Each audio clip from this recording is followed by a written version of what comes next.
Pernah nggak lihat orang sedih di sudut ruangan, kemudian kita ingin bertanya apa masalahnya, pernah nggak?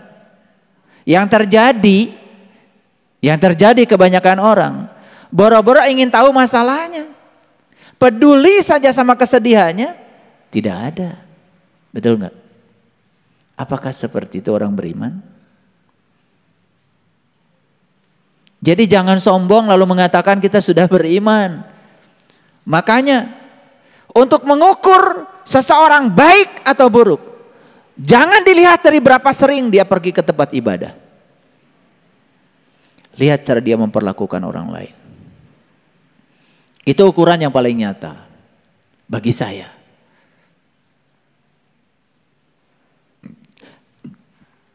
Lihat cara dia memperlakukan orang lain. Kalau dalam diri kita tidak ada welas asih, tidak ada rasa peduli sedikit pun pada orang lain, bohong menurut saya. Bohong yang disembah itu adalah Tuhan yang Maha Pengasih. Bohong yang disembah Tuhan Maha Kaya. Bohong. Saya yakin ibadahnya juga susuganan. Surganya susuganan. Apakah selamat atau di akhirat nanti? Jelas susuganan. Itu yang namanya judi, dan itu judi yang haram. Membiarkan masa depan kita dalam ketidakpastian.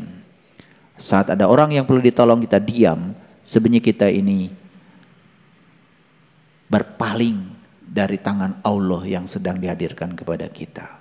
Padahal sebetulnya itu adalah tali Allah yang menyelamatkan kita.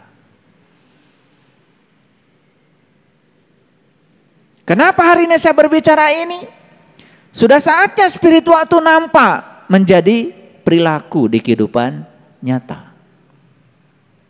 Maaf ya, kalau ada orang sakit, sebaiknya jangan cuman kirim Al-Fatihah di WA. Tengok, jangan-jangan gak punya duit buat ke dokter. Ini udah kebiasaan sekarang. Udah kebiasaan. Yang sakit di WA aja.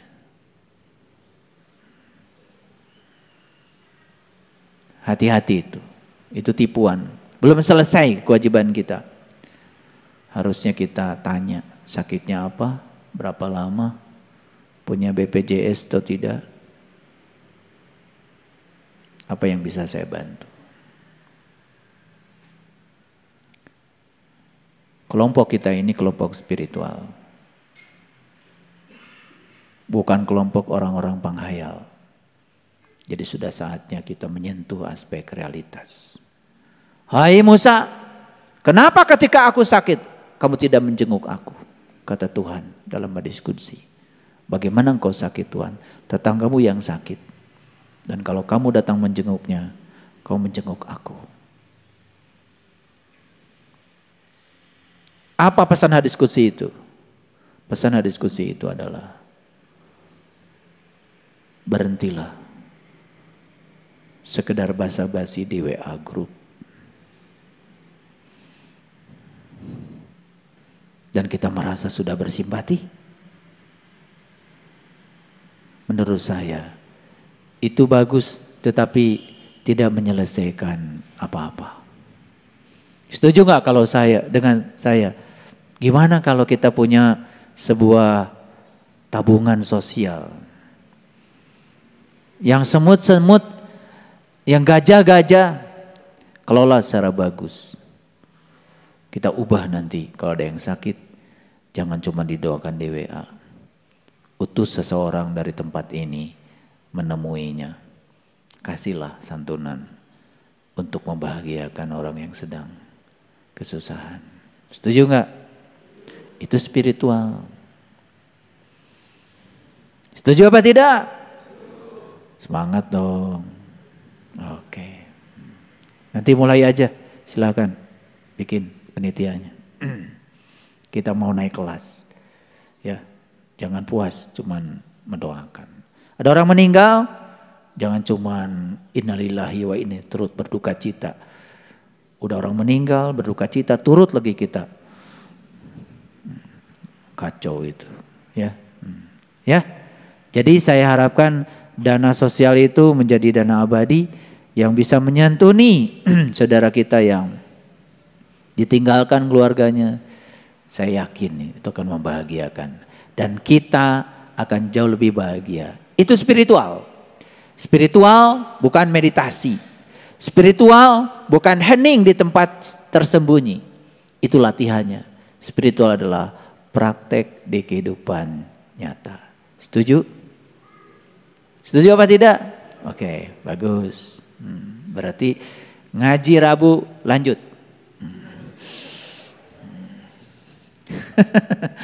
Kalau saya ajak begitu nggak mau, ya udah ngaji Rabu stop. Buat apa? Kalau tidak ada efeknya, betul nggak? Harus ada dampaknya untuk diri pribadi kita dan untuk banyak orang. Karena iman akhirnya adalah kepedulian. Baik, yang kedua, menghindari maksiat saat tidak ada siapa-siapa. Itu yang paling berat. Saya tidak maksiat karena banyak orang yang melihat. Itu nggak hebat. Tidak maksiat walaupun tidak ada siapa-siapa, hebat. Di kantor yang tahu uang ini cuma saya. Anak buah saya juga tidak tahu. Uang ini langsung ke rekening saya. Gak ada yang tahu. Gak ada yang tahu kan? Mulai dikotak-katik. Itu kepentingan pribadi. Tetapi ke orang yang hebat, dia mengatakan sekalipun banyak anak buah saya tidak tahu. Tapi saya tidak bisa berbohong pada diri saya sendiri. Dan bersama saya ada Dia Sang Maha Melihat. Betul kata Era Kartini. Nuraniku itulah Tuhanku. Nuraniku itulah surgaku. Nuraniku itulah nerakaku.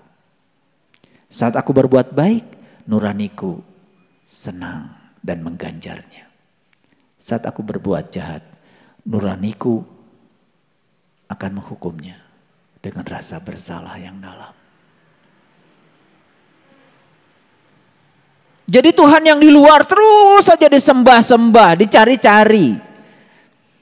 Tapi Tuhan yang hidup di dalam diri kita, yang maha hidup, tidak pernah kita pedulikan. Paham? Yang ketiga, menyampaikan kata-kata yang benar di hadapan orang yang ditakuti, di hadapan penguasa. Berat semua ini. Tetapi ini jalan untuk menuju yang luar biasa. Ya, baru aja ya digosipin, wah jangan-jangan ibu ikut pengajian sesat. Langsung besok datang lagi. Katanya mau jadi orang luar biasa, tetapi tidak mau dengan cara-cara yang luar biasa. Rasulullah aja dibilang gila. Sekelas beliau aja dibilang sesat. Sekelas beliau aja dibilang dengan penghinaan-penghinaan yang rendah semacam itu. Apalagi kita. Jadi kalau kita ngikutin sunnahnya beliau, kemudian dicap itu, dicap ini, biasa aja, nggak apa-apa. Kan yang paling tahu kita sendiri. Betul nggak? Kan hakikatnya tidak ada manusia ingin celaka. Semua ingin selamat, bukan? Tetapi ingin selamat kan belum tentu kita ngikutin jalan kebanyakan orang. Karena yang banyak juga belum tentu benar. Apalagi yang sedikit. Betul nggak? Itu. Tapi kan kita sudah punya patokan dalam diri kita. Kita sudah punya akal. Kita sudah punya kecerdasan untuk bisa menyaring. Betul nggak? Mana yang masuk akal, mana yang tidak. Baik ya. Mau nggak kita menjadi orang luar biasa? Prakteknya sederhana kan? Satu, apa? Dermawan dikala sedikit. Wah, saya sekarang sedang banyak, ayah. Berarti nunggu sedikit dulu ya supaya luar biasa. Entong.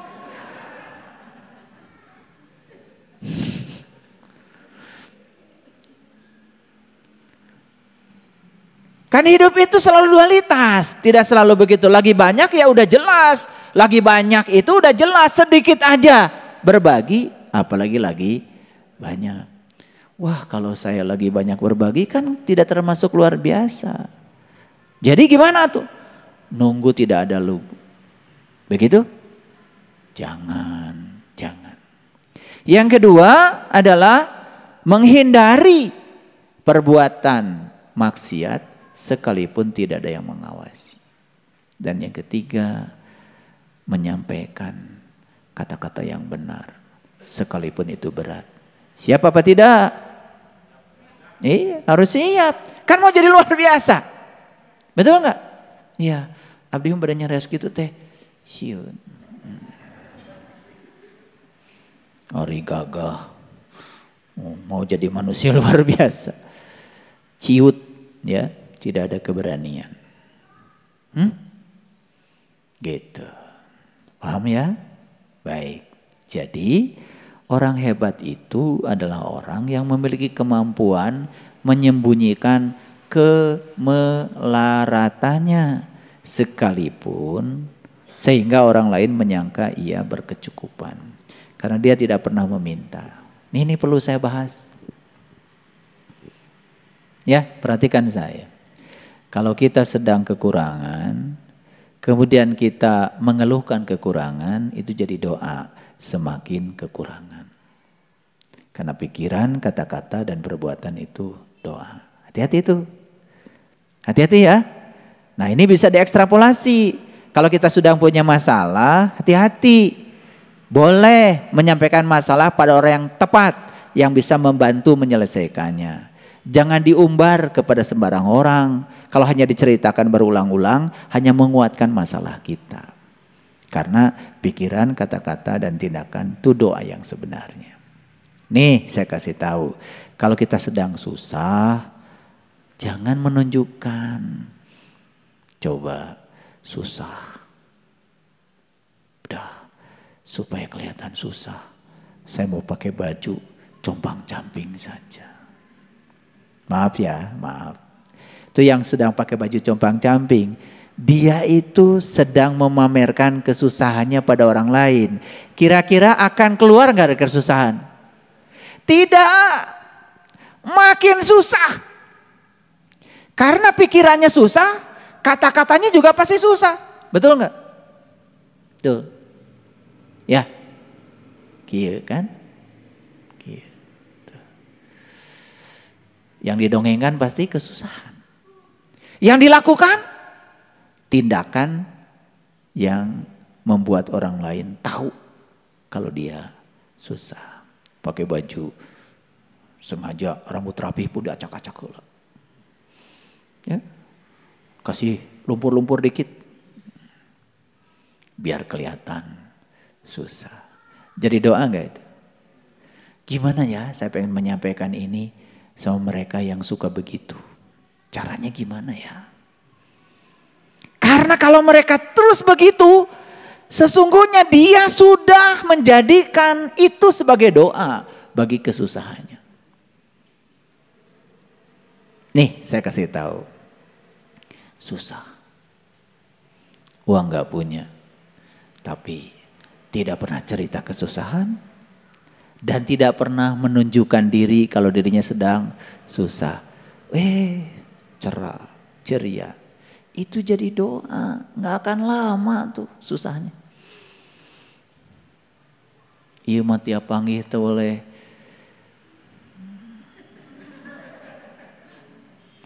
Teu seri-seri acan. Aduh. Ini perilaku kalau tidak saya sampaikan begini kan tidak disadari, betul nggak? Dianggapnya ketika kita menampilkan kesusahan, kemudian orang berbelas kasih kepada kita, dan kemudian kita akan keluar dari masalah itu, tidak. Makanya ada belas kasih, ada cinta kasih. Ya, paham maksud saya? Ayo kita sekarang mulai.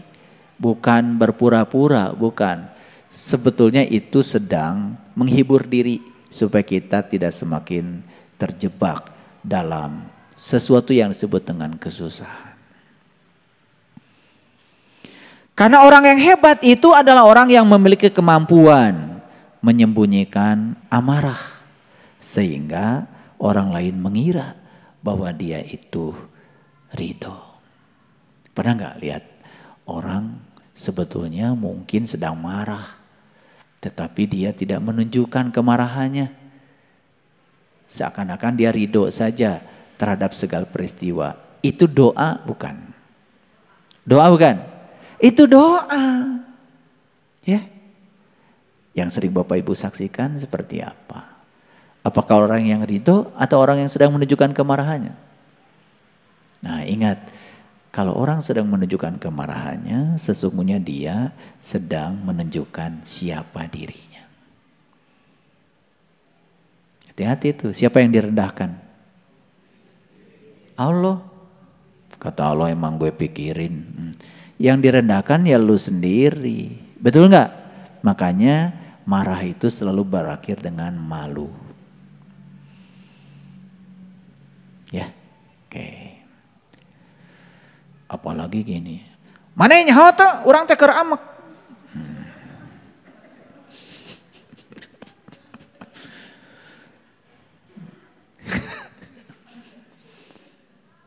Itu kedah pengumuman.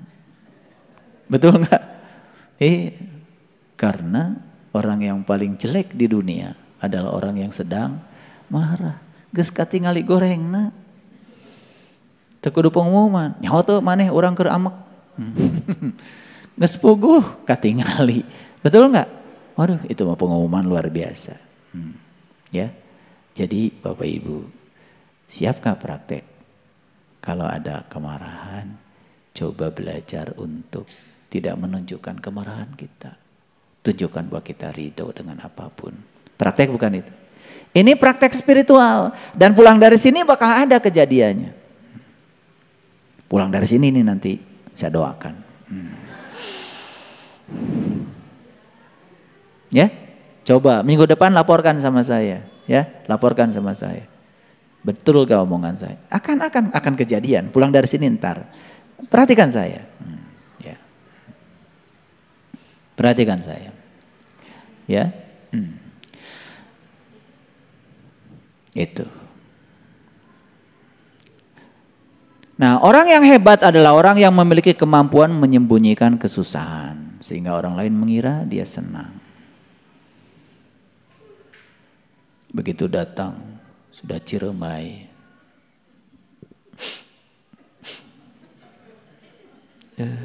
Tiap panggil jeung si eta. Ada nggak yang kayak gitu? Ada. Saya mau paling sering kedatangan yang begitu. Assalamualaikum. Lulus assalamualaikum lagi. Mangga calik. Yang ninggalkeun.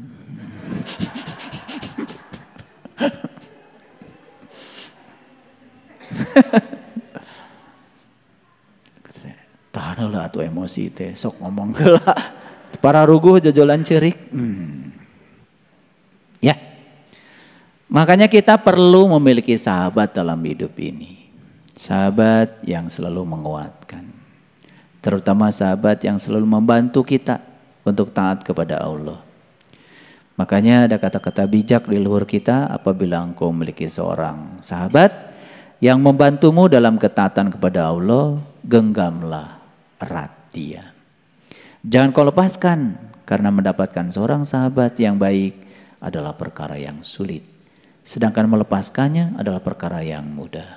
Oleh karena itu, saya sering memberikan nasihat, ya, hapuslah kesalahan demi untuk persahabatan daripada menghapus persahabatan hanya untuk satu kesalahan. Ya, awas ya. Kita tidak mengenal rumus 100 dikurangi 1 sama dengan 0. Rumus di BSI 100 dikurangi 1 100. 100 dikurangi 2 100. 100 dikurangi 3 100. 100 dikurangi 100 100. Itu rumus di besi.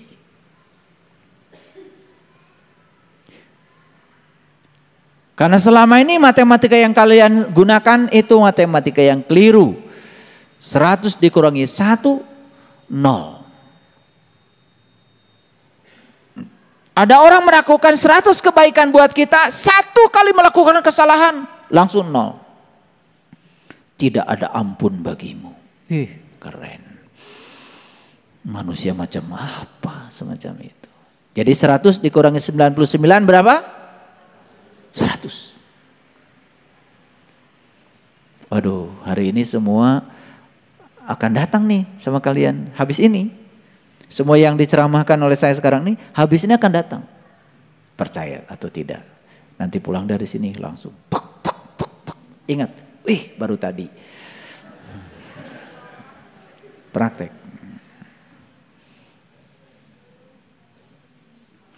Ya. Barang siapa yang mengaku dapat menggabungkan dua cinta dalam hatinya, cinta kepada dunia sekaligus cinta kepada Allah, ia telah berdusta. Gak mungkin. Gak mungkin. Ya, makanya wudhu dulu, salat dulu. Wudhu dulu baru salat. Wudhu itu adalah berpisah. Melepaskan semua dengan selain Allah, dan salat adalah melebur bersatu. Jadi salat di tingkatan yang lebih tinggi lagi, bukan sembahyang. Karena kalau sembahyang itu yang menyembah dengan yang disembah masih ada jarak. Salat itu waslat. Waslat itu melebur sebetulnya. Kita bisa melebur dengan Allah kalau kita sudah berpisah dengan yang selain Allah. Jadi tidak mungkin kita bisa mencintai dua-duanya. Keren? Oke, makanya rumusnya sederhana, lihat saya semua. Siapa yang mengejar Allah, dia dapat Allah dan dunia. Siapa yang mengejar dunia, dia tidak dapat dua-duanya. Jadi tidak ada dapat salah satu. Ya, dapat dua-duanya atau hilang dua-duanya. Ya. Untuk menjadi manusia yang luar biasa itu, ya memang kelasnya Nabi, kelasnya Rasul aja dihina, apalagi kelas kita. Betul? Maka biarlah mereka bersikap bodoh dan menghina. Dan tetaplah kita bersikap santun. Gaharu akan semakin wangi ketika disulut api. Gaharu itu kemenyan. Kemenyan disulut api malah wangi. Kalian disulut api gosong.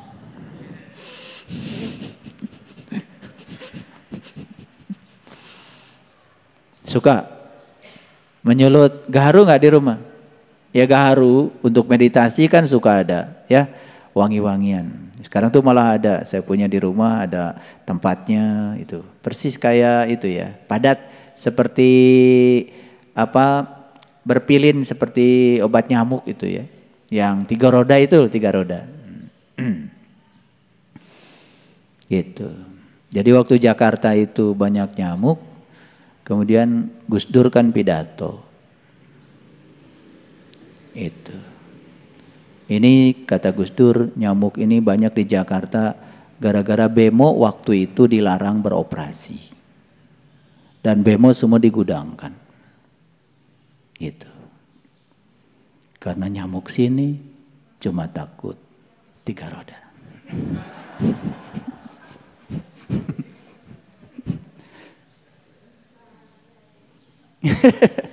Yang ketawanya terlambat itu berarti IQ-nya di bawah 100 itu.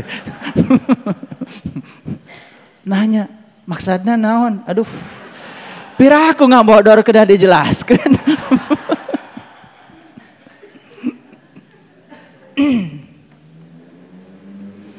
Jadi, kalau ada orang menghina kita, ini praktek berat lagi. Gimana caranya supaya kita tetap bisa santun. Seperti gaharu, semakin dibakar semakin wangi. Aduh, saya pengen lihat ya, ada orang dibakar tambah manis. Kan umumnya dibakar gosong kan? Betul nggak? Dibakar api kemarahan, marah. Dibakar api kebencian, benci. Dibakar api iri hati, iri hati. Dibakar api dendam, dukun santet. Keun sia. Teu meunang ku kasar, ku lembut. Oh. Ya, nyantri di leuweung sancang. Ya. Ini hati-hati nih, di leuweung sancang gak ada apa-apa.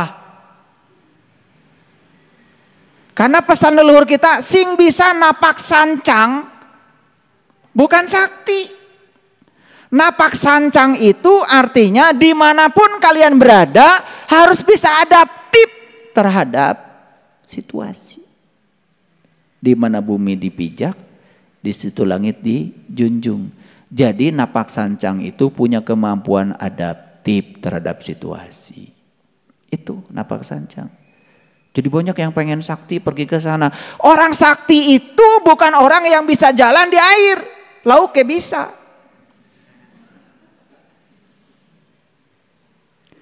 Orang sakti itu yang hidupnya napak, membumi, dimanapun dia berada, dia selalu diterima. Makanya tanya pada dirimu. Kalau saya datang di kumpulan itu, apakah mereka bersyukur dengan kehadiran saya? Atau menyesal dengan kehadiran saya? Kalau satu kumpulan itu bersyukur atas kehadiran kita dan menyesal atas ketidakhadiran kita dan menyesal atas kepergian kita,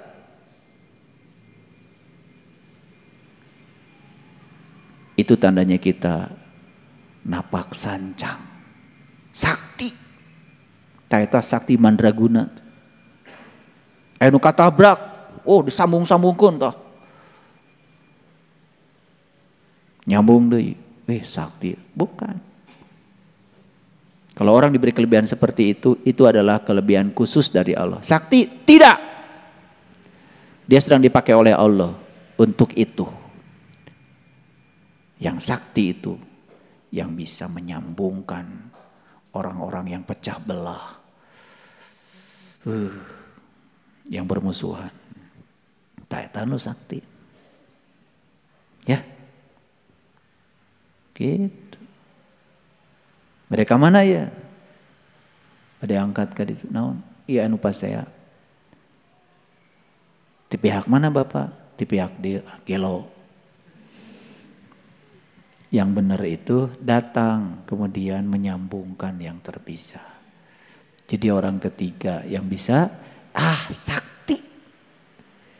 Tahu manusia sakti sekarang? Yang kayak gitu sakti.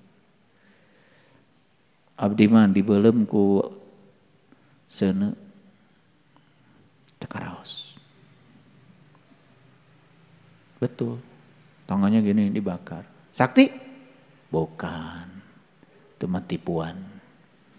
Balor we ku obat kimia heula nu anti api modekeun.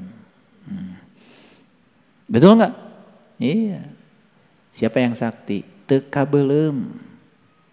Walaupun dipanas-panasi oleh orang, tetap saja pada pendiriannya. Tah eta sakti. Mau gak jadi manusia sakti? Sakti ala BSI. Gitu. Paham ya? Jadi semakin dibakar harusnya semakin manis. Semakin wangi. Kalian kalau dibakar semakin? Oh enggak beda. Udah dapat ceramah hari ini? Enggak, insya Allah ya. Masih ingat begitu yang membakar, waduh ingat kajian tadi. Semakin dibakar semakin manis. Waduh minta kemampuan sama Allah. Ya Allah jadikan aku gaharu yang semakin dibakar semakin wangi. Wah luar biasa. Teka belum cekas ya. Wajahnya terang benderang. Nih praktek. Jadi sekarang hari ini saya ngasih banyak sekali ilmu praktek. Dan setelah ini pasti akan terjadi. Sok lah.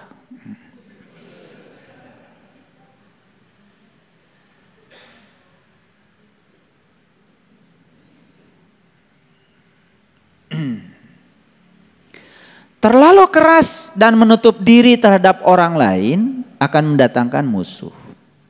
Dan terlalu terbuka juga akan mendatangkan kawan yang tidak baik. Maka posisikan dirimu di antara keduanya. Lihat saya semuanya. Ya. Terlalu baik itu gampang dimanfaatkan orang. Dan hampir semua penipu akan menjadikan sasaran sebagai sasaran tipunya itu orang yang terlalu baik. Gaya saringan. Gitu. Namot artos sabar 100 juta glosor. Ngikutan sih, teket dah, percantan. Geus leungit mah ceurik we. Begitu rek lapor ke polisi, eueuh buktina. Piraku atuh orang kudu make tulis segala. Apaan orang teh sosobatan gitu. Padahal yang datang tukang tipu. Ngerti maksud saya? Jadi dalam segala urusan harus sigar tengah. Harus di tengah. Jangan terlalu keras karena itu akan menutup diri. Tapi juga jangan terlalu lemah karena itu kan dimanfaatkan orang. Ya. Gitu. Saya mau cerita istri saya. Baik banget. Biasa ibu ditambah sertifikat. Oh mangga. Saya tanya sertifikat rumah sekarang di mana? Aduh buka di mana? Baik, menolong orang. Tapi sampai sekarang tidak ada catatannya. Gitu. Itu baik yang terlalu baik. Jadi yang paling bagus itu jangan terlalu keras, tetapi juga jangan terlalu lunak. Itu yang disebut dengan sigar tengah. Gitu. Ya, perhatikan. Karena itu akan menyelamatkan. Jadi ya terlalu itu dalam segala hal juga tidak pas. Ya. Dan akan selamanya kita dimanfaatkan orang lain kalau kita tidak mengubah diri kita.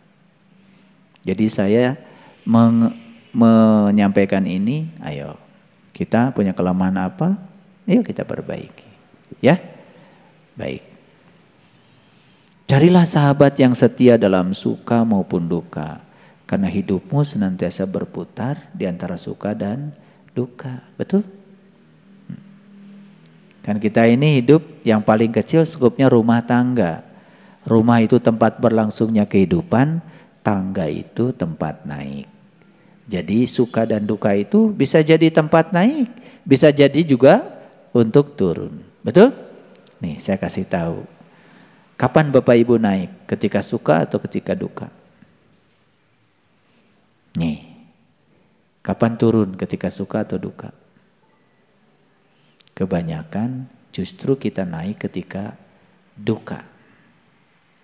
Dan kebanyakan ketika suka lupa malah turun. Betul enggak? Itu. Nah kita ini harus bisa naik dalam keadaan suka maupun duka. Dan perlu sahabat yang menguatkan dalam suka maupun duka. Jadi para sahabatku semuanya, beruntung kita ini punya satu komunitas spiritual, satu keluarga.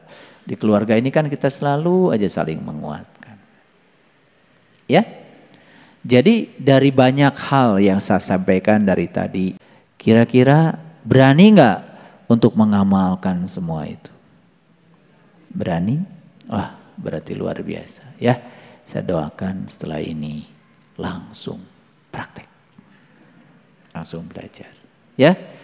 Jadi ingat ngaji di mana? Ngaji adalah praktek di kehidupan nyata, bukan di tempat ini. Jadi tempat ini kalian sedang apa sekarang? Mendengarkan ceramah. Ini bukan pengajian, sedang mendengarkan ceramah. Ya, selamat menjadi orang luar biasa. Sebentar lagi akan didatangkan cara-cara luar biasa dari Allah untuk membuat kalian menjadi orang-orang luar biasa. Selamat menjalankan Saya doakan semoga kalian mampu semuanya. Minggu depan laporkan sama saya kejadian apa yang datang. Ya, laporkan. Sekecil apapun laporkan. Minggu depan kita sharing ya. Nah, saya butuh data dari pengajian ini. Dari kajian kita hari ini. Baik, terima kasih atas segala perhatiannya. Mohon maaf ya atas segala kesalahan. Assalamualaikum warahmatullahi wabarakatuh.